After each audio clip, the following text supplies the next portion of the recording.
인사드리겠습니다. 원광대학교 원불교학과 교수로 있고 또 원불교의 교무로 있는 박광수입니다. 예, 반갑습니다.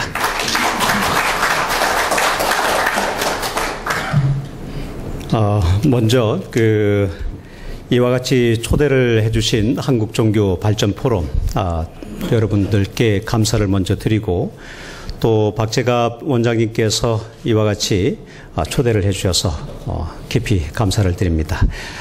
한국종교 발전을 위해서 어떻게 하면은 학계와 그리고 종교계 그리고 정치 또는 재계가 힘을 모아서 한국 사회 발전을 위한 노력들이 필요한 때가 아닌가 이렇게 생각이 됩니다. 오늘은 원불교의 핵심 사상, 이론을 가지고 말씀을 드리겠는데 원불교 이론의 진리는 원불교 교전과 그리고 원불교 전서에 곳곳에서 다 설명을 하고 있고 1시간 만에 설명을 드린다는 것은 참으로 어려운 일이다 이렇게 생각이 듭니다. 따라서 오늘은 원불교의 전체적인 맥락을 이해하기 위한 하나의 과정이다 생각을 하고요. 그리고 초기에 원불교가 과연 어떤 그 역사적 배경 속에서 일어났는지에 대한 설명 그리고 원불교의 핵심 사상을 중심으로 해서 오늘 전체적인 그림을 스케치하는 형태로 말씀을 드리고자 합니다. 전체적인 목차 부분에 있어서는 원불교가 도대체 뭔가라고 하는 말씀, 따라서 원불교를 창시한 소태산 박중빈 대종사님의 생애, 그리고 원불교가 무엇인지, 그리고 원불교가 한국의 민족 종교가 일어났듯이 새로운 어떤 개벽 시대를 주창하고 나온 것들이 1860년대 동학을 비롯해서 수많은 민족 종교가 생성이 되었습니다. 따라서 이 개벽 시대의 종교의 하나야라고 볼 수 있는 원불교가 가지고 있는 성격, 간단하게 말씀을 드리면서 오늘의 주제인 원불교 핵심 사상인 이론을 중심으로 이론을 얘기할 때에 원불교를 많은 분들이 이제 조금씩 알아가시리라 생각이 됩니다만은 둥그런 원상으로 표시가 되어 있습니다. 따라서 원불교의 상징성이라고 하는 것은 둥그런 원상 속에 다 들어가 있다라고 볼 수가 있겠죠. 그리고 원불교를 찾으려고 하면은 둥그런 원상을 보시게 되면은 대체적으로 여러분들이 원불교를 찾아갈 수 있는 길이 된다고 생각이 됩니다. 근데 이론의 진리 속에 가지고 있는 것은 크게 봤을 때에 여러 가지 표현들이 있습니다만은 우주만유의 본원, 그리고 시민이라는 표현은 마음도장, 재벌저성의 시민자리, 그리고 본성, 일체중생의 본성을 의미하는 것에서 이론상의 진리를 얘기하고 있고, 그리고 이론상의 신앙은 법신불신앙, 그리고 사실적 불공을 통해서 신앙을 하고, 이론상의 수행은 마음공부와 깨달음의 실천이라고 하는 사막수행을 통해서 이루어지게 되죠. 전체적인 구도를 보게 되면 진리가 있을 때에 그 진리를 어떻게 믿고 어떻게 수행할 것인가. 하나는 타력적인 요소가 있다고 한다면 하나는 수행의 자력적인 요소가 같이 담겨 있는 것이 원불교의 핵심 사상인 이론에 담겨 있다고 볼 수 있겠습니다. 그리고 그걸 통해서 결국은 뭘 하자는 것인가 원불교가 이런 다양한 표현들을 하고 계십니다만은 참 문명 세계를 이루기 위한 것이다. 광대무량한 낙원 세계를 이루기 위한 것이 바로 원불교다. 이렇게 볼 수가 있겠습니다. 일단 원불교를 창시한 소태산 박중빈 대종사님은 1891년에서 1943년도 조선조 후기부터 시작해서 일제 강점기 기간 동안에 살으셨던 분이죠. 그리고 태어나신 곳은 전라남도 영광군 백수면 길룡리에서 1891년에 태어나셨고요. 그리고 오랜 기간의 그 구도 과정을 거쳐서 26세가 되던 1916년에 대각을 이루게 되고 원불교를 창시하는 계기가 됩니다. 그리고 대각을 이루고 난 이후에 종교운동을 자신의 고향에서부터 시작을 했습니다. 그리고 주로 활동했던 그 시기가 1919년부터 24년까지는 변산에서 머물면서 교리체계를 완성을 하고 1924년부터는 현재의 원불교 중앙총부가 있는 익산에서 종교 활동을 하시면서 원불교의 종교운동을 시작하였다라고 볼 수가 있겠습니다. 소태산 대종사의 경우에 1943년 53세의 나이에 열반에 들기까지 그의 종교 활동은 일제 치하의 무단 통치기 또는 문화 정치기 그리고 침략 정원, 전쟁, 동원기를 겪으면서 활동을 하셨던 시기죠. 상당히 억제된 상황에서 종교 운동을 시작했다라고 볼 수 있겠고요. 그리고 그런 어두운 상황에 대해서 수많은 사람들이 걱정을 하고 또 결국은 한국의 경우나 세계의 경우에도 어려운 상황이 닥칠 것으로 이렇게 예상을 하면서 걱정을 하게 됐을 때에 이런 표현을 쓰고 있습니다. 새벽이 오기 전에 잠시 어두워지는 현상과 같다. 따라서 물질이 개벽되고 있으니 정신을 개벽하자라고 하는 개교 표를 내걸고 이론상의 진리를 신학의 대상 그리고 수행의 표본으로 삼아서 후천개벽의 광대무량한 낙원세계를 이루는 종교운동을 전개하게 됩니다. 처음에 시작했던 부분에서 잠깐 말씀을 드리면은 대각을 이루고 26세에 대각을 이루고 난 다음에 처음 시작한 것은 저축조합운동이었습니다. 어떻게 보면은 대사회적으로 보게 되면은 사회운동 또는 저축운동이라고 볼 수 있는 것이라 볼 수 있겠죠. 그래서 1917년도에 저축조합운동을 하게 되고요. 거기에서 모아진 기금을 가지고서 1918년에 영산 지역에 지금 보이는 것처럼 갯벌만이 있고 갯벌이 있고 여기에 바다가 들어오게 되면 전체가 다 바다가 되어지는 그런 상황에 있는 갯벌을 막아서 그것을 논으로 만들기 시작한 것이 1918년도였습니다. 제자들하고 마을 사람들하고 힘을 모아서 1년에 걸쳐서 시작한 것이 바로 저런 언답을 막는 방언공사였고 그렇게 해서 일제 치하에서 저렇게 언답을 막았을 때에 스스로 저 땅이 조선 사람들의 땅이 될 수가 있었던 것이고 경제적 자립이나 정신적 자립을 할 수 있는 기반을 만든 것이 바로 이 방언공사라고 볼 수 있습니다. 그러니까 원불교의 어떻게 보면 시작은 정신적인 운동을 시작을 하면서도 중요한 것은 역시 육체적인 것, 또 물질적인 것만이 아니라 정신적인 것, 이 두 가지를 같이 행할 때에 우리가 온전한 세상이 돌아올 수 있다라고 보게 됐던 것이죠. 그래서 이 사진은 일제 치하 때에 처음으로 언답을 막아서 논을 만들었던 그 사진이고요. 그리고 해방 이후에도 언답을 막는 일을 계속을 했습니다. 그래서 이런 운동을 원불교에서는 지속을 하면서 현재는 1차 방언 때는 지금 현재 이렇게 만들었던 것이고 2차 방언, 3차 방언을 통해서 지금 현재는 영산 지역에 저와 같이 아주 좋은 논으로 지금 변모가 되어 있죠. 그러니까 원불교 시작은 저런 방언 공사를 통해서 시작이 되었다라고 볼 수 있겠고 낮에는 일을 하고 저녁에는 법문을 통해서 공부를 하는 낮에는 일을 통해서 자력생활을 할 수 있게 하고 저녁에는 공부를 통해서 마음 공부를 통해서 깨달음을 얻을 수 있도록 한 것이 처음 시작의 운동이었다라고 볼 수 있겠습니다. 그 다음에 두 번째 중요한 것 중에 하나는 원불교가 앞에 것만 보게 됐을 때는 처음 시작이 사회적 운동에서부터 시작됐다고 이렇게도 볼 수 있는데 결국은 원불교가 종교적 성향이 가장 두드러지게 나타난 것은 하늘의 기도 올린 것이 바로 중요한 계기라고 볼 수 있습니다. 이것을 원불교 내에서는 법인기도다 또는 혈인기도다 이렇게 하게 됩니다. 1919년도에 잘 알다시피 3.1 독립 만세운동이 일어났을 때에 소태환 대종사께서는 제자들에게 개벽을 알리는 상두소리다. 우리가 상여를 메고 갈 때에 맨 앞에 소리를 내는 분들의 소리를 일컬어서 상두소리다 이렇게 얘기를 하죠. 그러니까 소리를 내면은 그 다음 사람들이 따라서 같이 선창을 후창을 하게 되는 걸 볼 수 있듯이 따라서 개벽을 알리는 상두소리이기 때문에 어서 방언을 마치고 기도 올리자. 근데 기도를 올리게 된 가장 중요한 그 동기 중에 하나는 그 당시에 물질 문명의 세력이 융성하고 물질을 사용하는 사람의 정신이 쇠약해졌다라고 판단을 하게 된 거죠.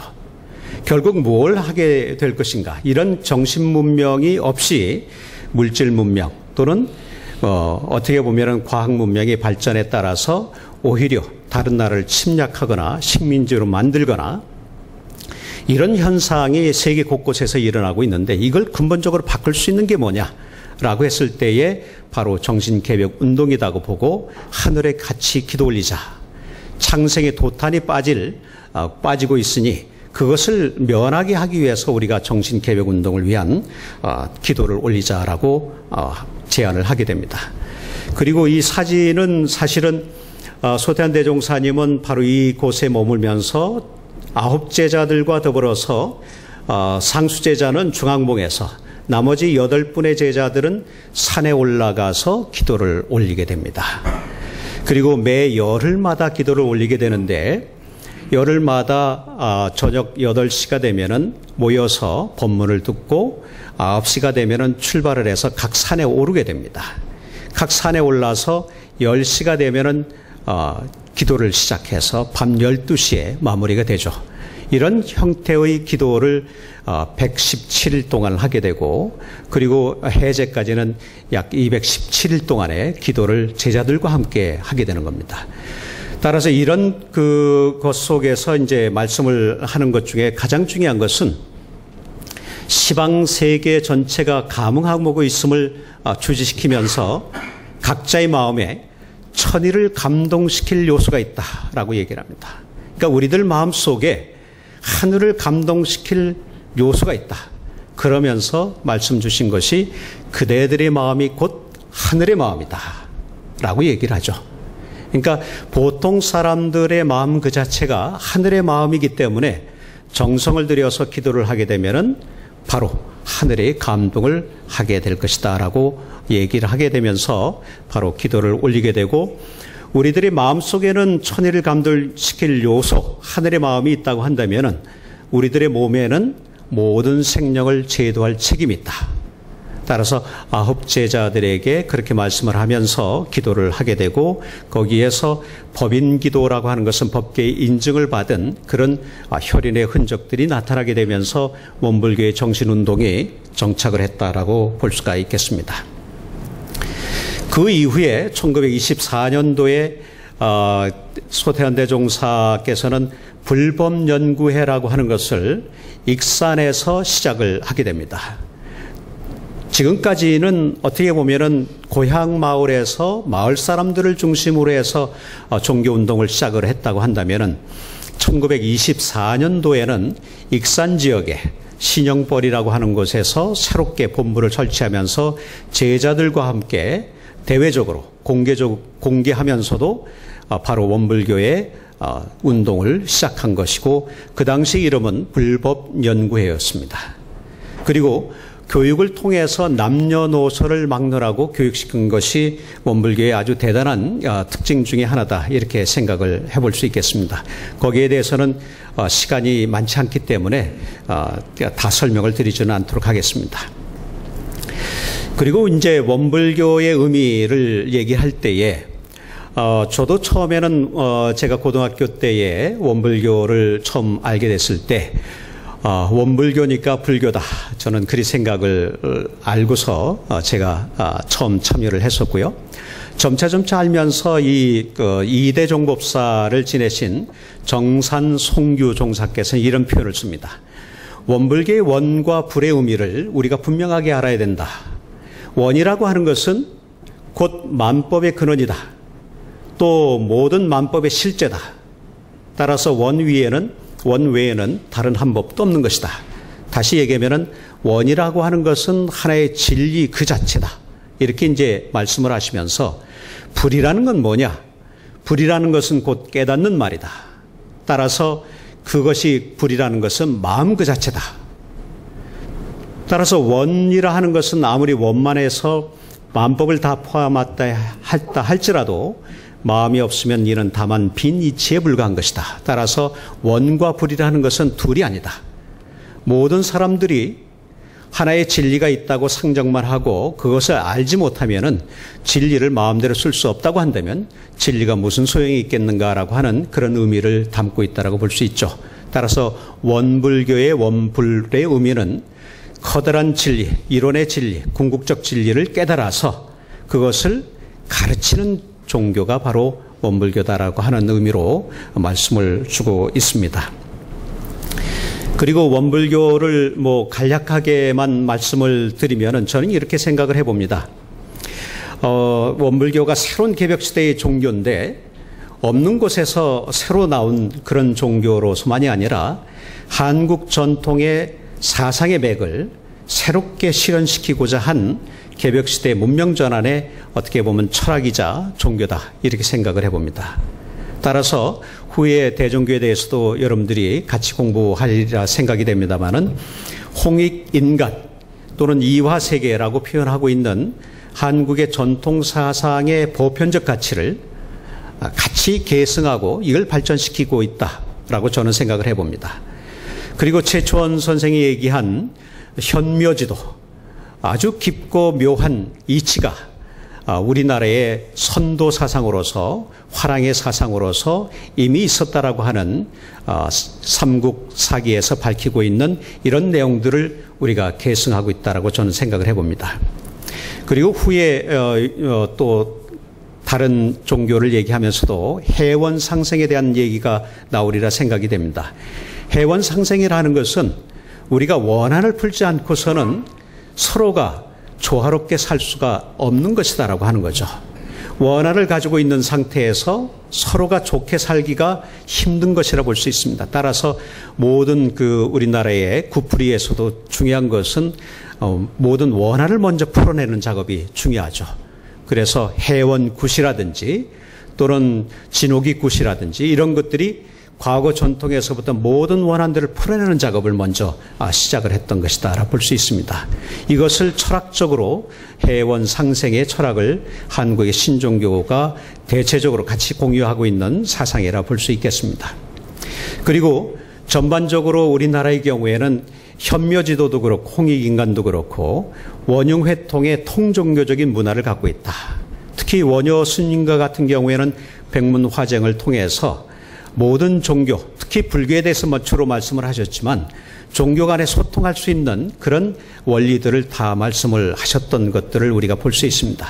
이런 부분들이 원불교의 전체적인 맥락 속에서 들어가 있고 그런 단순하게 한민족 중심만이 아니라 세계 시민 사회를 향해서 어떻게 구원의 길을 열어줘야 될 것인가를 고민하면서 종교 간의 소통과 그리고 서로가 화해할 수 있는 그런 길을 제시했다라고 생각을 해봅니다. 조금 문장이 깁니다만은 첫 번째 글귀만 말씀을 드리면은 원불교의 개교의 정신은 물질이 개벽되니 정신을 개벽하자라고 하는 것을 모토로 삼고 있습니다. 따라서 이런 모토 속에서 이런 표현을 쓰죠. 이 세상에 아무리 물질이라고 또 사용하는 마음이 바르지 못하면 그 물질이 오히려 악용될 수 있는 것이다. 그리고 아무리 좋은 재주와 박람박식이라도 그 사용하는 마음이 바르지 못하면 오히려 그 재주와 박람박식이 공중에 해독을 줄 수 있는 것이다. 따라서 물질이 발전되고 또는 과학 문명이 발전된 상황에서 이것을 잘못 사용하게 되면은 그 속에는 어떤 말씀들이 들어있냐면은 강대국들이 약속을 침략한다든지 약탈을 한다든지 이런 형태로 발전할 수 있는 길을 우리들이 언제든지 볼 수 있다는 얘기죠. 따라서 이런 걸 통해서 이런 물질 문명이 발달된 상황에서 정신 문명을 발전시키고 도덕 문명을 발전시킬 때에 오히려 온전한 세상이 돌아올 수 있다라고 하는 것들을 말씀을 하고 있습니다. 그러면 이런 상황에서 이걸 통해서 결국은 뭘 이루고자 하냐면 내외 문명이 병진되는 시대, 결함 없는 평화 안락한 시대를 도출하고자 한 것이 원불교의 개교 정신 속에 들어가 있다라고 볼 수 있습니다. 그럼 이것을 이루기 위해서 그럼 무엇을 어떻게 해야 될 것인가?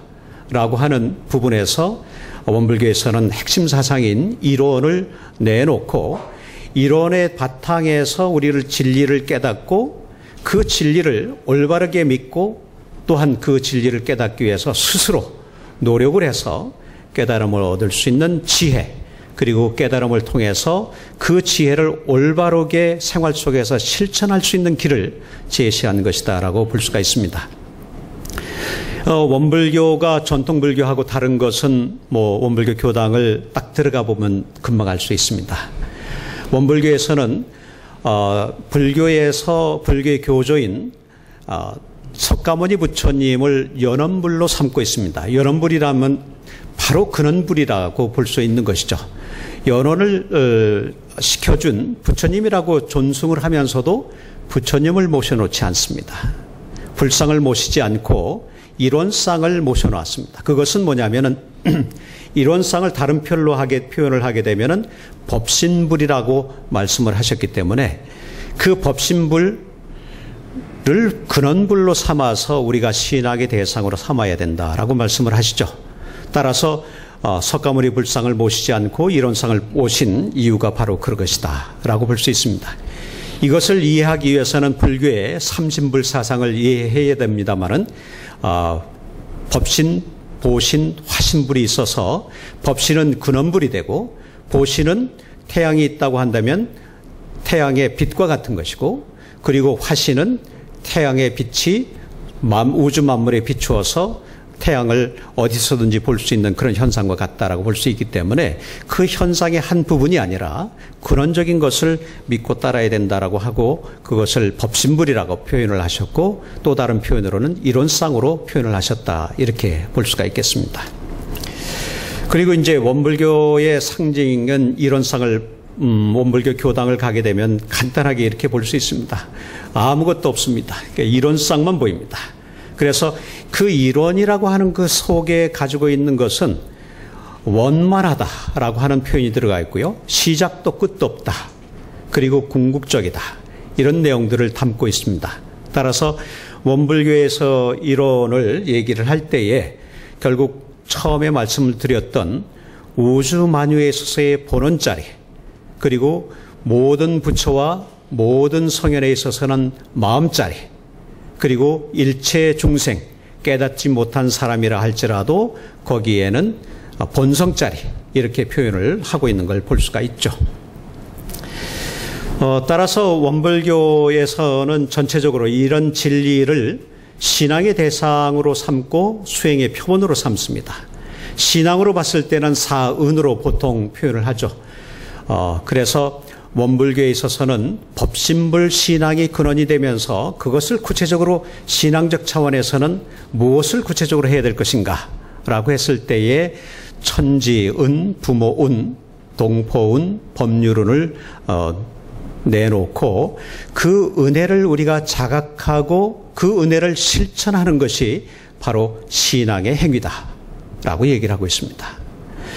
그렇다고 한다면 신앙은 타력적인 요소가 강하다고 한다면은 수행이라고 하는 것은 결국 내 스스로 위로 향해서 의지만 할 것이 아니라 나 스스로의 끊임없는 자각, 끊임없는 노력을 통해서 진리를 깨달았을 때에 그것이 비로소 우리 스스로가 은혜의 존재이고 우리가 모든 존재가 다 은혜로운 존재이기 때문에 보온해야 될 대상이 되는 그런 형태를 우리가 상호 연결해서 볼 수가 있습니다.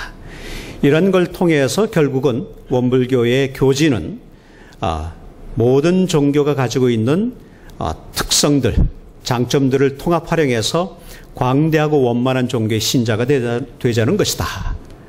저는 이 표현을 참 좋아합니다. 광대하고 원만한 종교의 신자가 되자는 것이다.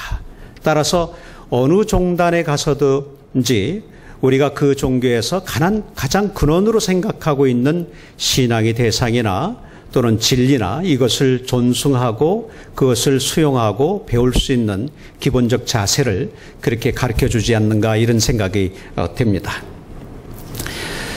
말씀드린 것을 도표로 그리면 이와 같습니다.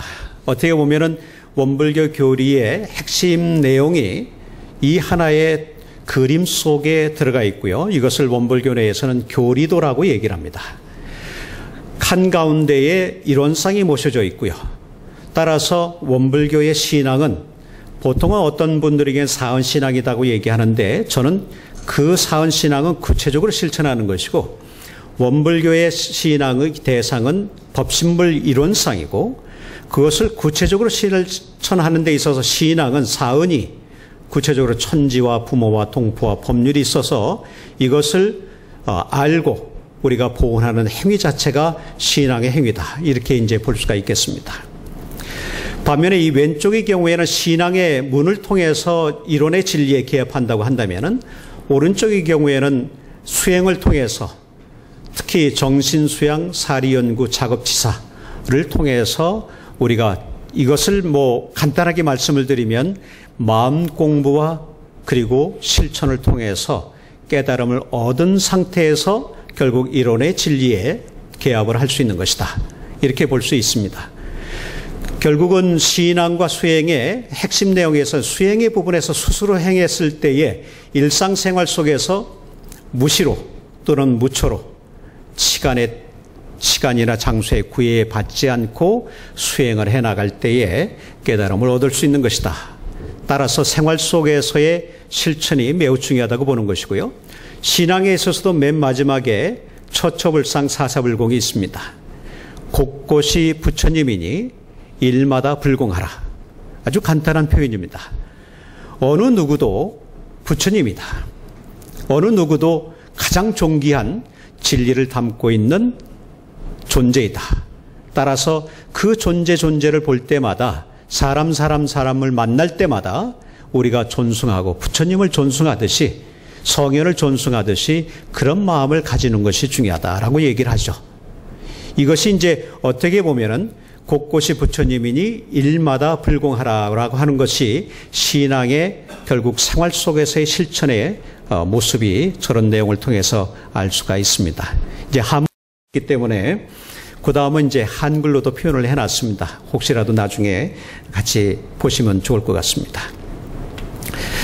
조금 더 이제 한 단계 구체적으로 들어가 볼까 싶습니다. 이론상의 진리를 조금 전에 말씀을 드렸듯이 여러 가지 표현들이 있습니다만은 간단하게 세 가지 말로서 말씀을 드리면은 바로 본원짜리다, 시민짜리다, 본성짜리다 이렇게 볼 수 있습니다. 원불교 교전의 이론상의 진리를 설명을 하면서 이론이라 함은 무엇인가? 이론상의 진리라 하는 것은 우주 만유가 있을 때에 그 우주 만유의 생성에 모든 근원이 담겨 있는 것이 바로 이론의 진리다. 그러니 우주의 본래자리 속에 우주의 만유 속에 이론의 진리가 다 담겨 있다라고 하는 그런 말씀들이죠. 두 번째, 재벌재성의 시민이라고 얘기할 때에 이 재벌재성이라는 건 모든 부처님과 모든 성현들의 마음 도장이라는 표현을 썼습니다. 마음 도장이란 다른 표현이 아니라 우리가 인장을 가지고 있죠. 도장을 찍을 때마다 그 도장들이 다르게 나타납니까? 아니면 똑같이 나타납니까? 우리가 찍을 때마다 똑같이 나타나죠. 그러니까 누구를 만나든 어떤 마음을 작용을 하든 도장을 우리가 찍듯이 그 마음, 진리 자리를 그대로 드러내어서 도장을 찍는 그와 같은 형태로 해서 마음을 쓰는 것이다 라고 표현을 하죠. 그래서 마음 도장짜리다 이런 표현을 썼습니다.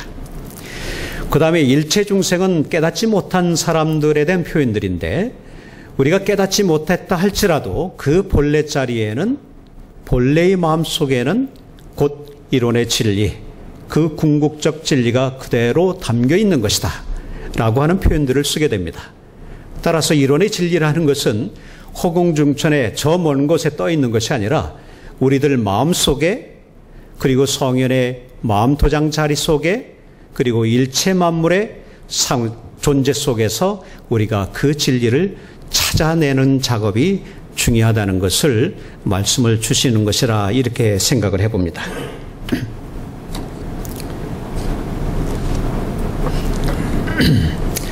이것은 조금 전에 말씀드린 것에 대한 다른 표현들이기도 합니다만은 다 말씀드리기보다도 이 부분의 이론상의 진리에 대한 전체 문장을 짧게 이렇게 올려놨습니다.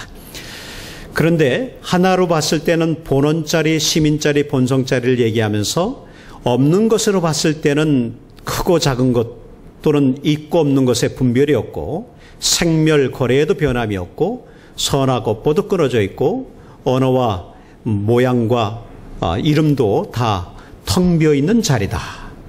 없는 자리로 보면은 저런 자리가 있고 있는 자리로 보게 되면은 공적 영지의 광명을 따라서 분별이 나타나고 차별도 나타나고 그리고 언어 명상도 완연해서 시방 삼계가 손중에 하나의 구슬을 올려놓은 것 같이 이렇게 완연하게 드러나는 것이 바로 이론상의 진리다. 그런데 그 진리라는 것이 어떤 형태로 나타나느냐라고 했을 때에 이런 표현을 써주셨어요.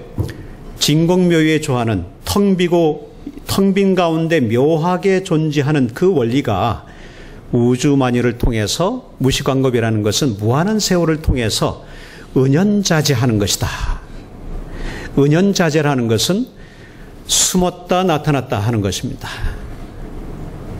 따라서 진리라고 하는 것은 우리가 드러나 있는 현상만을 통해서 진리를 파악하는 것이 아니라 그 현상 속에 담겨져 있는 드러나 있지 않는 그 진리 세계를 같이 보는 것이 중요하다. 이렇게 볼 수 있겠죠.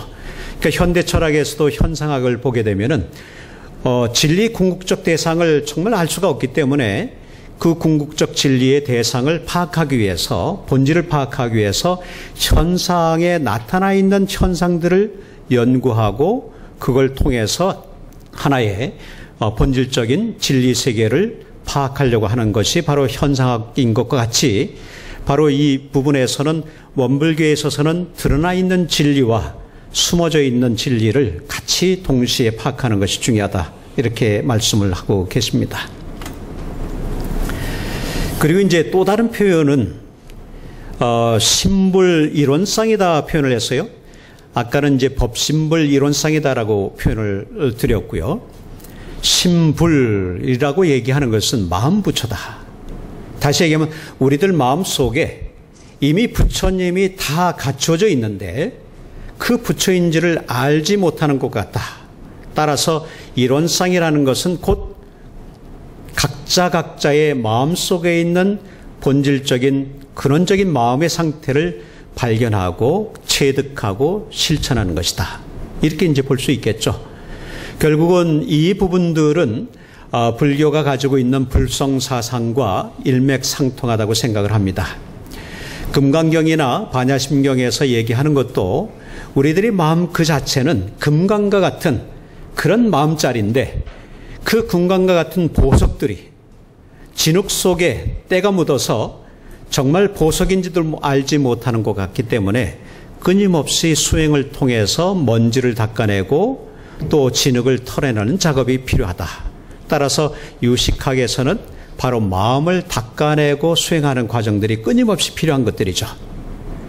마찬가지로 원불교에서도 신불이라고 표현을 해주셔서 우리들 마음속에 부처님 그 자체가 있는데 한편으로는 욕심에 가리기도 하고 한편으로는 어둠, 무명에 가리기도 하고 그래서 그 욕심에 가려서 우리가 마음 부처를 보지 못하는 것이다. 따라서 우리 스스로가 근원적인 자리에서 부처님이 있다는 것을 파악을 하고 그걸 닦기 위해서 드러내기 위해서 우리가 끊임없이 수행이 필요한 것이다 라고 말씀을 하고 계시죠. 그리고 이러한 신불 이론상을 역시 신앙, 수행의 목표로 삼고 있습니다. 결국 이것을 체득하고 합의라는 과정을 구체적으로 이제 말씀을 해주신 내용이 이론상 서문입니다만은 이것을 뭐 짧은 시간에 말씀드릴 수는 없습니다. 원문은 이렇게 올려놨고요. 나중에 토론 시간에도 그 원문을 드리고자 합니다만은 이론의 진리를 이와 같이 표현을 하면서 진리를 표현하면서 과연 그 진리를 어떻게 우리가 닮아가야 될 것인가라고 할 때에 법신불 이론상을 채받아서 심신을 원만하게 수호한다. 결국은 우리들의 마음을 본래 자리를 지켜나가는 것. 그것을 찾아내는 작업이 중요하고요. 그리고 그 원리, 사리라는 것은 인간의 시비이해나 우주 만물의 대소유무의 이치를 얘기합니다마는 우주의 원리와 인간의 이치를 아는 공부, 그리고 이것을 심신을 원만하게 사용하는 공부, 이 세 가지를 했을 때에 우리가 진리를 체득하고 그리고 이론의 위력을 얻을 수 있는 것이다. 이런 표현을 하게 됩니다. 따라서 원불교에 있어서의 궁극적인 목표 중에 하나는 신앙을 하고 또 수행을 하는 궁극적인 목표의 하나는 이론의 진리가 있을 때에 그 궁극의 진리에 우리가 합의를 하는 것이고, 그 합의를 해서 위력을 얻고 위력을 얻어서 그것을 마음대로 실생활 속에서 활용해서 쓸 수 있는 것이 중요하다고 보는 겁니다.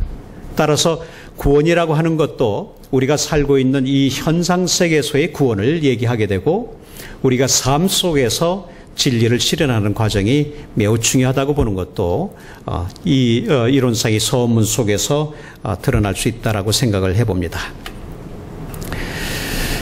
그리고 이론의 진리를 말씀을 드린 것과 같이 타력을 중심으로 해서는 사은신앙, 또 자력을 중심으로 해서는 사막수행, 두 가지를 얘기합니다.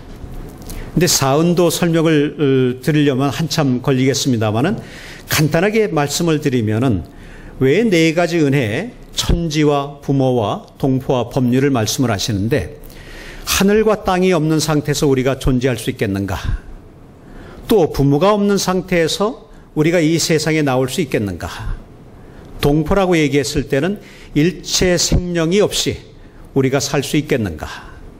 그리고 법률이라고 얘기했을 때에 모든 성현들이 내놓으신 법률과 도덕적인 법규와 그리고 우리가 우주 자연의 섭리의 이치가 없이 우리가 살 수 있겠는가라고 했을 때에 우리는 그것이 없어는 살 수가 없다라고 얘기를 하시죠. 따라서 원불교 신앙의 사은신앙의 구체적인 실천 중에 하나는 없어서는 살 수 없는 관계다. 그 존재가 없어서는 우리가 살 수 없기 때문에 그 존재에 대해서 깊게 은혜를 자각하고 그 은혜를 갚을 수 있도록 하는 것이 우리의 삶의 하나의 과정이다라고 얘기를 하시죠. 따라서 원불교의 신앙을 다른 형태로 얘기했을 때는 지은, 보은이라고 얘기할 수 있습니다. 은혜를 알아서 은혜를 갚는 것이다. 그것이 신앙의 행위다라고 얘기를 하는 것이죠. 그리고 은사상의 경우에는 이런 표현을 조금 어렵게 썼습니다마는 한국 전례의 해원사상과 그리고 불교의 연기적 세계관을 바탕으로 해서 발전된 사상이라고 저는 생각을 해봅니다. 물론 스스로 자각해서 말씀을 하신 내용입니다만 이것이 일맥상통하는 부분들이 있습니다. 해원상생이라고 하는 것은 우주 내의 모든 생명뿐만 아니라 우주 자체가 총체적으로 연기적인 은혜의 관계, 연기라고 얘기할 때에 우리가 그 불교의 핵심 사상은 공사상, 연기사상이라고 얘기를 합니다만은, 연기는 모든 존재가 서로 상이상자, 서로가 의지해서 서로가 존재하는 것이기 때문에 누구든지 상대가 없어서는 내가 존재할 수가 없는 거죠. 우리가 공기가 없이도 우리가 존재할 수가 없고, 다른 생명이 없어서도 우리가 존재할 수가 없고, 이런 그 원리를 밝혀내서 모든 존재의 생성의 원리를 밝힌 것이 바로 연기라 볼 수 있습니다. 이것을 더 궁극적으로 화엄사상에 발전시킨 것이 법계 연기라고 얘기를 하시죠. 법계 연기는 우주의 전체 속에 모든 존재 자체가 하나의 보석과 같아서 그 보석들이 서로가 비춰주는 것 같다. 따라서 우리의 모든 존재는 하나의 금광과 같은 보석과 같은 것으로 이루어져서 서로가 비춰주는 매우 존귀한 존재다라는 것을 법계 연기 사상에서 얘기를 하고 있습니다. 마찬가지로 원불교에서 은사상은 모든 존재가 생명의 존재로 서로가 연결되어 있는 것이다. 따라서 그러한 연결되어 있는 모든 생명을 존중할 때에 우리의 생명들이 온전하게 보존하고 존재할 수 있는 것이다 라고 봤기 때문에 이러한 것에서 결국은 천지, 부모, 동포, 법률에 대해서 구체적으로 그 원리와 그리고 조목을 얘기하시면서 어떻게 구체적으로 실천할 것인지를 얘기하고 있는 것이 원불교 신앙의 구체적인 사언 실천의 핵심이라 볼 수 있겠습니다.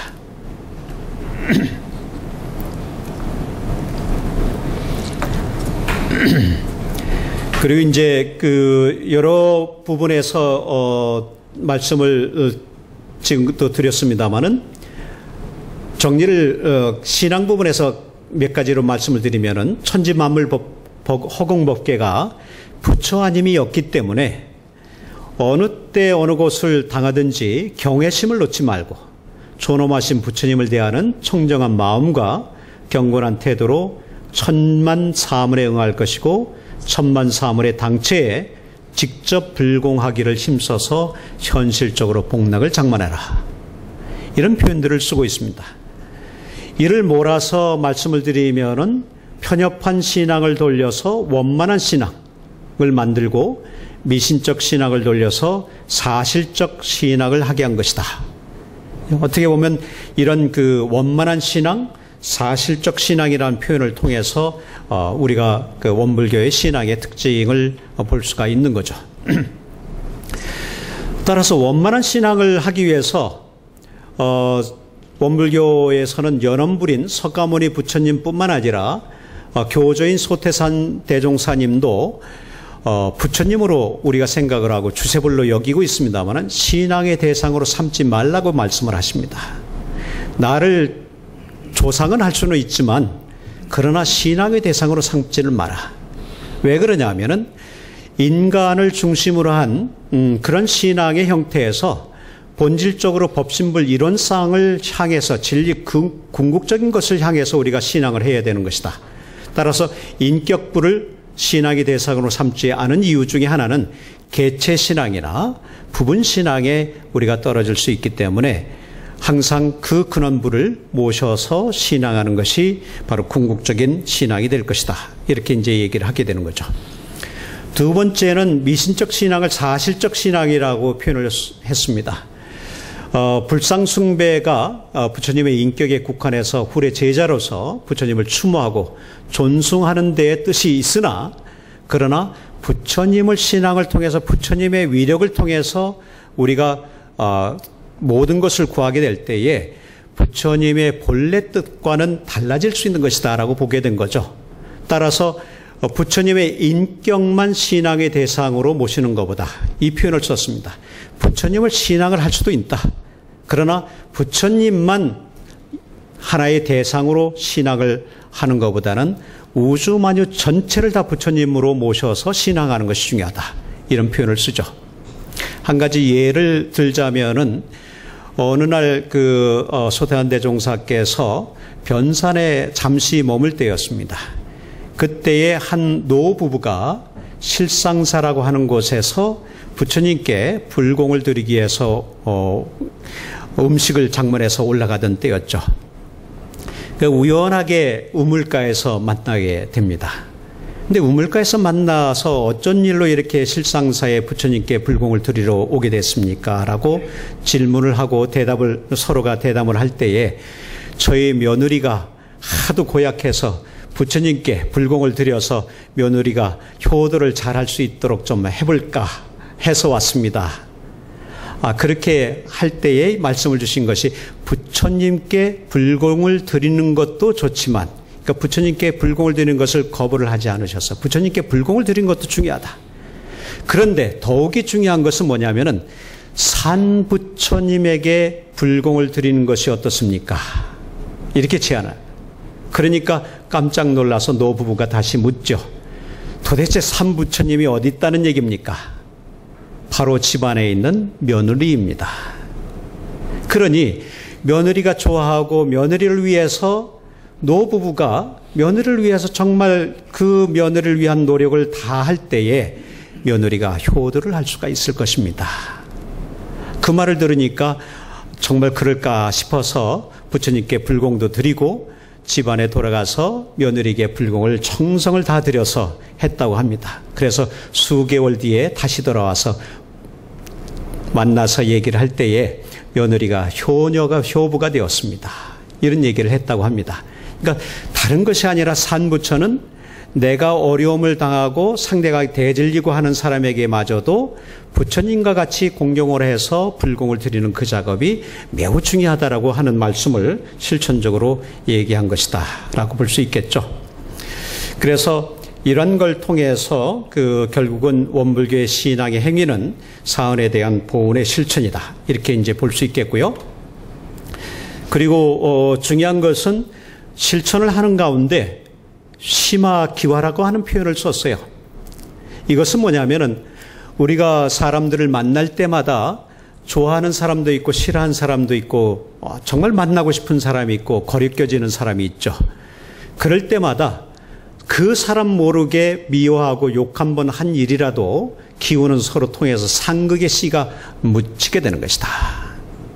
그런데 그 사람 모르게 좋게 여기고 칭찬 한 번 한 일 역시 기운이 먼저 통해서 상생의 씨가 묻혔다가 그 사람을 만나게 되면 상생의 씨가 성장을 해서 상생의 열매를 맺게 되는 것과 같다.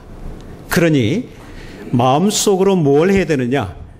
결국은 신앙의 행위 속에서도 중요한 것은 우리들 마음속에 심화, 기화, 마음으로도 화하고 기운으로도 화하고 그걸 통해서 말을 할 때나 그 사람을 만날 때나 화하는 마음을 가지고서 화하는 기운을 가지고서 상대를 만날 때에 비로소 우리는 삼부처를 만나서 불공을 드리는 것 같은 형태가 되는 것이다 라고 볼 수 있는 것이죠.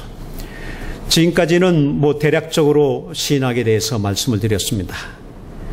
근데 수행이라고 하는 것은 또 긴 세월을 통해서 우리가 수행을 해야 되기 때문에 아주 짧은 시간 동안에 다 말씀드리기는 어렵습니다만은 포괄적으로는 이론상의 수행은 자력 수행입니다. 내가 힘이 없이는 안 된다고 보는 거죠.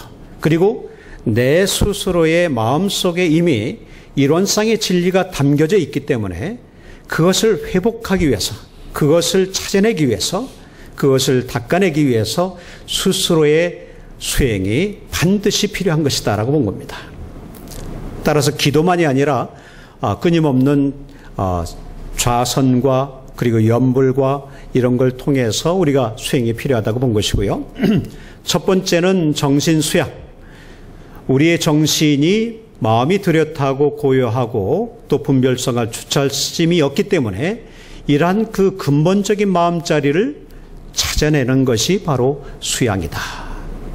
수양이 구체적으로는 여러 가지가 있습니다만은 그 가운데 하나가 좌선이고요. 그리고 또 하나는 염불입니다. 좌선과 염불을 통해서 끊임없이 내 마음을 닦아내는 작업이 필요하다고 본 것입니다.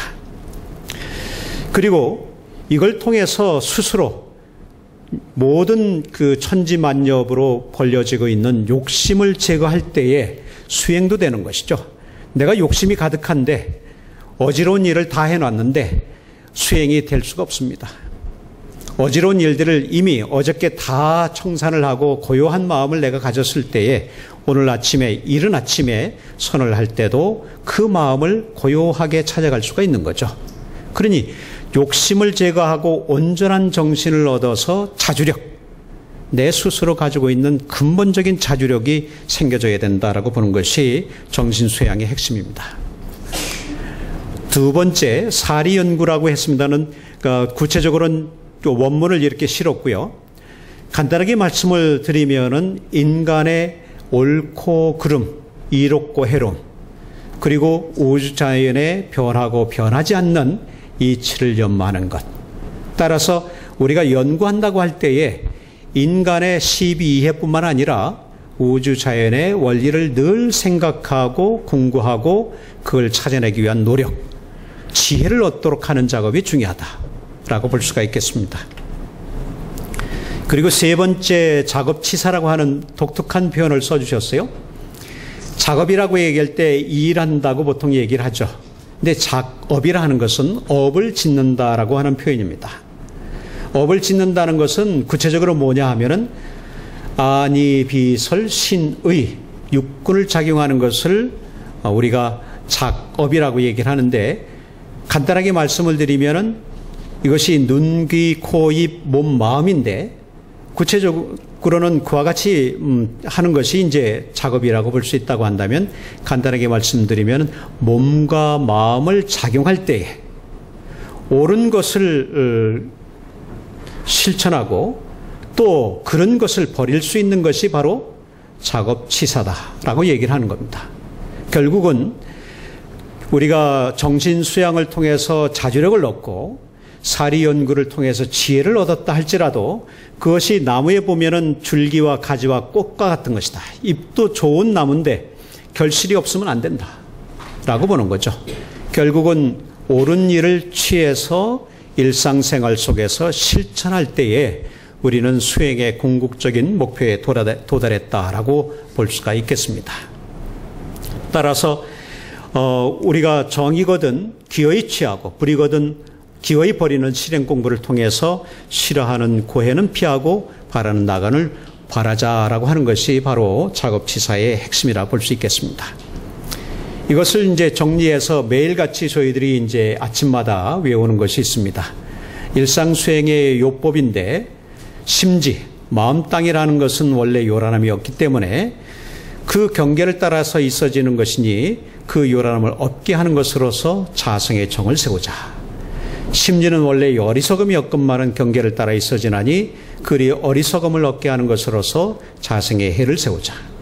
심지는 원래 그름이 없건만은 경계를 따라 있어지나니 그 그름을 얻게 하는 것으로서 자성의 계를 세우자. 그래서 이런 9가지 형태를 매일같이 저희들이 읽으면서 5번째 보듯이 원망생활을 감사생활로 돌리자. 이것이 하나의 일상생활 속에 있는 거죠. 어려움 속에 우리가 있을 때 그 원망생활을 오히려 감사하는 것으로 돌릴 수 있는 그런 지혜, 그런 능력들이 필요하다고 본 것입니다. 그리고 이 부분은 뭐 구체적으로 말씀을 드리고 싶지만 시간이 많지 않기 때문에 공부하는 사람이 이 일을 할 때 저 일에 끌리지 않고 저 일을 할 때 이 일에 끌리지 않는 것이 일신공부다. 또 아르마리를 구해서 가는 것이 바로 연극공부다. 그리고 불의에 끌리지 않고 정의를 실천하는 것이 바로 치사공부다 하는 것으로 정리를 하고자 합니다. 그리고 이런 것을 통해서 신앙과 수행을 통해서 결국 원불교가 원하고자 하는 것은 뭘까? 이런 철학이 갖고 있는 그런 핵심의 내용은 그 진리를 우리가 체득하고 신앙하고 수행을 하면서 참문명 사회를 실현하고자 하는 것이 바로 원불교다. 그런데 그런 여러 가지 표현들 속에서 미륵불 시대의 참주인이란 표현으로 한번 말씀을 드리고자 합니다. 제자들이 소태한 대종사님께 질문을 여러 가지로 합니다. 미륵불의 출세 그리고 용화회상이 도대체 어떤 세상입니까? 한국의 신종교에 대체적으로 갖고 있는 것이 정감록을 통해서 정도령이 이 세상에 나올 것이다. 또는 미륵불이 이 세상에 나올 것이다. 새로운 주세불이 나올 것이다. 이런 생각들을 일컬어서 대망신앙이라고 얘기합니다. 그것 기대하면서 미래의 어떤 부처님이나 또는 주세부를 기대하면서 우리가 신앙하는 형태를 대망신앙이라 합니다마는 이것에 대한 답변이 아주 간단합니다. 심오하기도 하고요. 미륵불이 도대체 누구냐? 이거 질문을 할 때에 당신께서 미륵부처님이 아니십니까? 라고 하는 반어법 속에서의 질문입니다. 그런데 답변은 이렇습니다. 미륵불이라 하면 법신불의 진리가 크게 드러나는 것이요. 용화회상이라 하면 크게 밝은 세상이 되는 것이다. 따라서 처처불상 사사불공의 대의가 널리 행해지는 것이다. 그래도 그 중에 첫 주인이 있을 것 아닙니까? 당신께서 첫 주인 아니십니까? 이런 반어문입니다. 그런데 이것에 대해서 답변을 하지 않습니다. 답변을 내가 주인이라는 표현을 쓰지 않습니다. 답변은 이렇게 표현을 합니다. 하나하나 먼저 깨치는 사람이 주인이다. 따라서 지금까지 불교계나 다른 종단에서 생각하고 있는 미륵부는 한 부처님으로 생각하고 있다고 한다면 원불교에서 생각하는 미륵부처님이란 바로 진리가, 법시민의 진리가 크게 드러나서 누구든지 그것을 깨달아 알고 있는 그런 상태. 그래서 누구라도 집안마다 다 부처님이 계시는 상태. 성현들이 집안마다 다 있는 상태. 그래서 그것을 실천하는 그런 사람들이 바로 첫 주인이다라고 하는 표현을 쓰고 있습니다.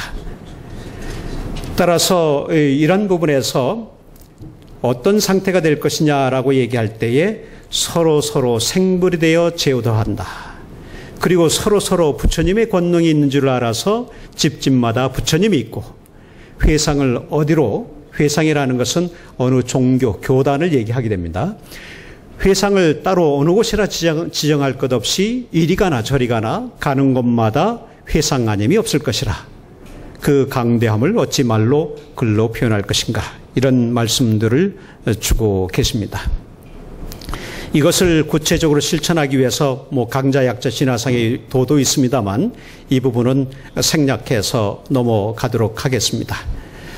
그리고 몇 가지 사진만 간단하게 보여드릴 텐데, 원불교 수의단의 사진입니다. 그 최고의 의결기관인데 오래된 사진이라 조금 흐리기도 합니다만은 가운데 종법사님이 계시고 왼쪽으로 남자 9분이 계시고요.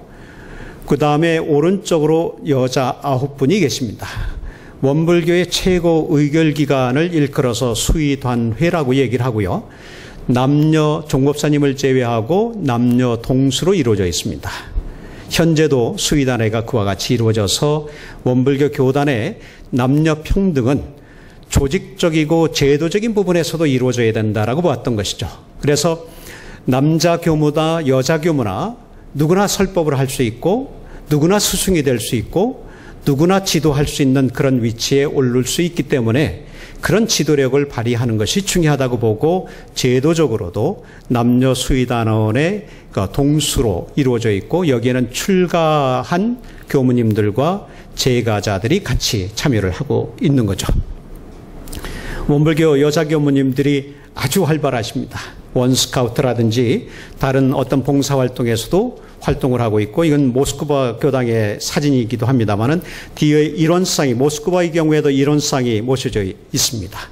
따라서 이런 걸 통해서 우리가 에서는 교화 활동을 하고 있고, 현재는 남아프리카에도 에이즈 센터를 만들어서 거기에 김혜심 교무님을 비롯한 여러 교무님들이 같이 활동을 하고 있는 거죠. 원불교에서 이런 활동을 하는 이유가 뭘까? 대사회적으로 활동하고 있는 이유가 뭘까? 그것은 불법과 생활이 둘이 아니기 때문에, 따라서 광대무량한 낙원의 세계라고 하는 것 자체가 우리가 죽음 이후에 이루어질 또는 도달해야 될 곳이 아니라 우리가 살고 있는 현실 속에서 이뤄야 될 목표다. 이렇게 설정을 하고, 부처님의 불법이라고 하는 것은 그 불법이 생활과 둘이 아니기 때문에 불법이 곧 생활이고 생활이 곧 불법인, 따라서 생활 속에서 진리적인 삶, 깨달음의 삶, 그리고 실천의 삶을 실현하는 성속일치의 삶을 지향하고 있다. 따라서 전체적으로 간단하게 정리를 하면은, 신앙적 차원에서는 곳곳이 부처님이니 일마다 불공을 하고, 수행적 차원에서는 어느 때 어느 곳을 막론하고 우리가 수행을 통해서 자주력을 얻고 지혜를 얻고 그걸 통해서 자비행을 하는 것이 중요하다고 본 것입니다. 감사합니다.